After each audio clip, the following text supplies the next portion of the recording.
జమ్మూ కాశ్మీర్లోని సాంబా సెక్టార్లో మరోసారి కాల్పులతో రెచ్చిపోయింది పాకిస్తాన్. కాల్పుల విరమణ ఒప్పందాన్ని ఉల్లంఘిస్తూ ఈ ఉదయం ఇండో-పాక్ అంతర్జాతీయ సరిహద్దులోని భద్రతా బలగాలపై ఫైరింగ్ జరిపింది. అప్రమత్తమైన భారత ఆర్మీ బలగాలు ధీటుగా స్పందించాయి. పాక్ కాల్పులను బలంగా తిప్పికొడుతున్నాయి. ఈ ఉదయం 8:45 ఆ తర్వాత 9:35 రెండుసార్లు కాల్పులతో కవ్వింపులకు పాల్పడింది పాకిస్తాన్.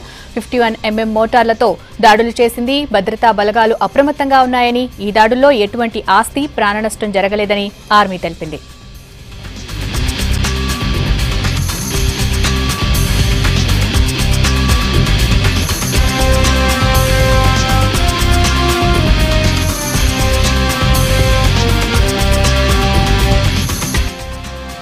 జమ్మూ కాశ్మీర్లోని సాంబా సెక్టార్లో మరోసారి కాల్పులతో రెచ్చిపోయింది పాకిస్తాన్. కాల్పుల విరమణ ఒప్పందాన్ని ఉల్లంఘిస్తూ ఈ ఉదయం ఇండో-పాక్ అంతర్జాతీయ సరిహద్దులోని భద్రతా బలగాలపై ఫైరింగ్ జరిపింది.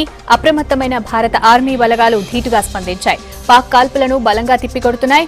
ఈ ఉదయం 8:45 తర్వాత 9:35 రెండుసార్లు కాల్పులతో కవ్వింపులకు పాల్పడింది పాకిస్తాన్. 51mm మోటార్లతో దాడులు చేసింది. భద్రతా బలగాలు అప్రమత్తంగా ఉన్నాయని, ఈ దాడుల్లో ఎటువంటి ఆస్తి ప్రాణనష్టం జరగలేదని ఆర్మీ తెలిపింది.